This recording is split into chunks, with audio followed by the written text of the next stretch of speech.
I'm with my friend Case.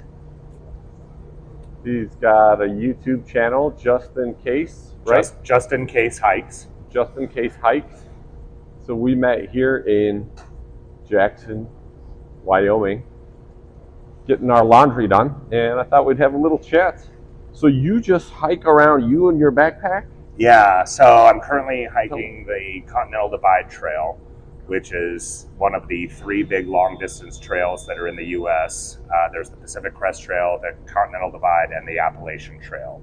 I've already done the Pacific Crest Trail, so now I'm currently doing the Continental Divide Trail, which runs 3,100 miles from Mexico to Canada, or Canada to Mexico, depending on which way you go.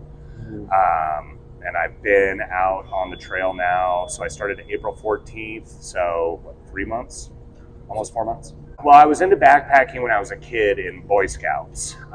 And that's when I first heard about like the long distance trails, the Pacific Crest Trail. They brought in a guy who had hiked the Pacific Crest Trail to talk to all of us Boy Scouts. And that's when I first kind of found out about it. But then I kind of grew up a little bit, got out of backpacking. But then I moved to Colorado from Washington State and kind of got back into backpacking, did a few short backpacking trips, weekend kind of adventures, that kind of thing. And it wasn't filling the need that I needed it to. And then my kid had grown up, moved out. I didn't have anything else going on, so I sold off most of my personal belongings. So you usually stay in a tent? Oh, somewhere in the middle of nowhere? Yeah.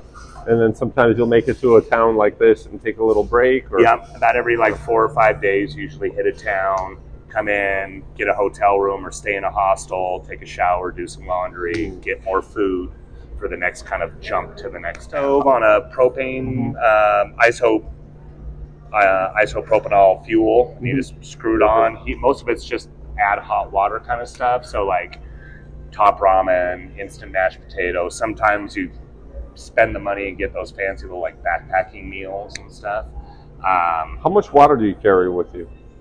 At any given time, I'm usually carrying at least 1 liter of water, and then every time you hit like a stream or a river or something you like got a that, little filter, and I carry around like a little Sawyer Squeeze water filter, and so I just filter another liter of water and keep hiking. What's the longest you've been out? The longest stretch I've ever done on one of these trails was probably about 8 days. Usually you'll hook up with some other hikers and form kind of what's called a trail family or a tramley. And you just, a bunch of other hikers that are kind of walking at the same pace, you wind up at the same place. It's kind of one of the cool things about these long distance trail hiking is that there's like a big sense of community amongst the hikers, which I'm sure you probably get it with like truck drivers and stuff. You all you're all going through the same thing, driving from town to town. Same thing with hikers, right? You're all hiking the same trail, doing these jumping from town to town, and you start to run into each other, form these relationships with each other. And that's kind of where you get that sense of community, which helps with like that loneliness aspect, because you know you're going to run into another hiker who's kind of going through the same thing. So just the other day, I walked past a bull moose and didn't even realize I was walking past him until I probably got like 15 feet ahead of him and heard him cracking sticks behind me, and I turned around and saw this bull moose right behind me. How could you not? Yeah, I didn't even realize because when you're hiking, you're just like head down on the trail. You're not even like looking where you're stepping. Unless you like stop and take a moment to look around, you're just kind of head down, and I didn't even realize I'd walked right past him. So that was pretty interesting. And then are the animals afraid of you more, or most of the wildlife doesn't really want anything to do with you. It's really the only danger with the wildlife is if you surprise them. So if you like come around the corner and surprise a grizzly bear, you might run into some problems. So if you're making some kind of movement, sounds, and they notice you. Yeah. As long as you're making noise and not surprising anything as you walk around a corner. One of the more interesting ones was we had hiked out a few miles that morning, and I had to like pull over to do like my morning business, and dig a hole and take care of business. And I was in the middle of doing that, and when I heard some bushes rustling behind me, I could smell the bear, because bears stink, so you can smell them. And he started like huffing and puffing right behind me, and I was like turned around the corner, and I was like, there's a bear right over my shoulder. So I just like kicked dirt over my hole and bolted back up to the trail and ran back into the friends I was hiking with. I was like, there's a bear back there. and had to make a bunch of noise so I could hike back down the other way of the trail and kind of finish what I was doing. But that was probably one of the scarier situations I'd run. So, well, I mean, most of the staying warm part is just about what you're carrying. So your sleeping bag, your quilt, or the clothes you're wearing, because in a lot of these parks, fires are restricted.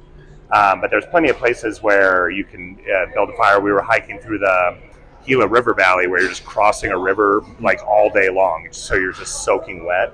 And we got to a spot at night where we got there a little bit early enough that we could start a fire, dry out our clothes, that kind of thing.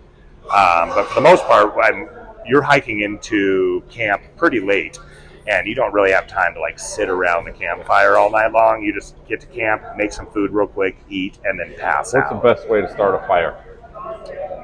Hand sanitizer and a little bit of toilet paper. Yeah? Yeah, squirt a little bit of hand sanitizer with that high alcohol content onto a little piece of toilet paper, light it on fire, get some good kindling matches over it. or, right? Just carry a lighter. Yeah.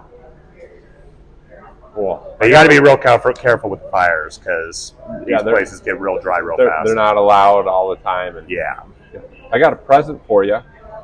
It's a life motto, or my channel's motto, kind of. Yeah, be do have. Be do have. And that's the little hammerhead shark that I got a bunch of views from.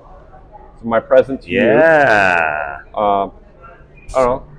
It was nice meeting you and seeing you around. Go look at his channel. Yeah, Justin Case Hikes on YouTube. I'll put a link in the description below. Yeah, there was one time when I was hiking through New Mexico earlier this year where there was like a road that cut off, and I was like, oh, I can kind of skip around this one little hill climb if I walk this road.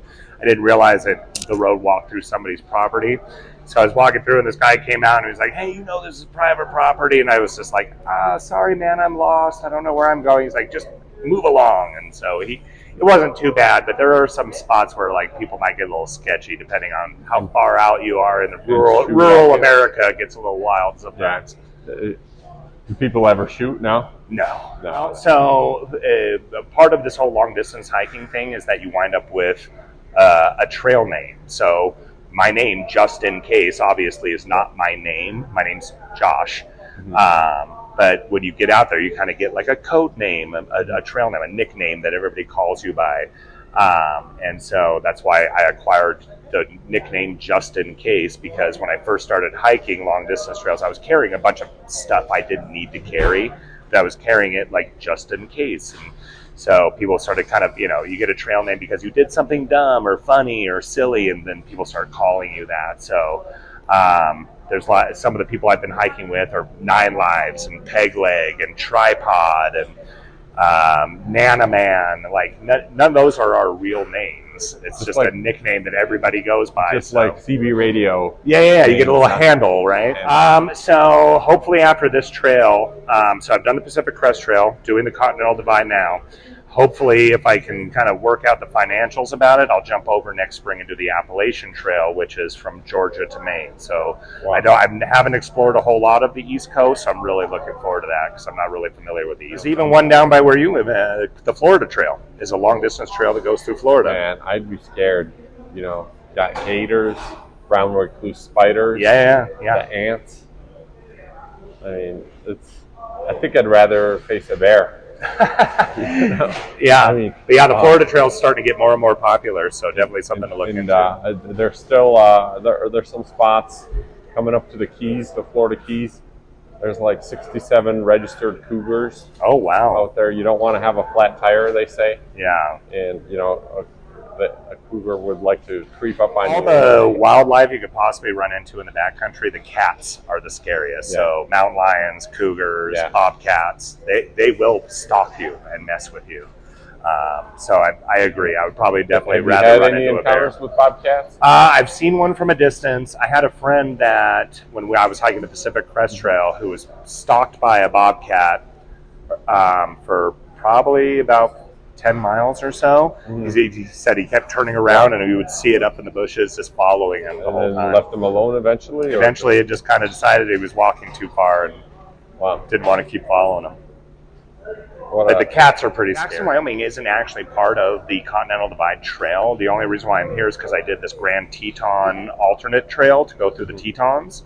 But But Jackson is, I mean, it's very kind of, compared to most of the towns you run into on trail, very big. Usually we just bump into like very small towns and stuff like that. So it's a very big town comparatively, very kind of resorty. You run into some of these towns eventually, like Big Sky or like Breckenridge, those kind of like more resorty towns, and that's kind of what this kind of reminds me of, is a very kind of resort type town.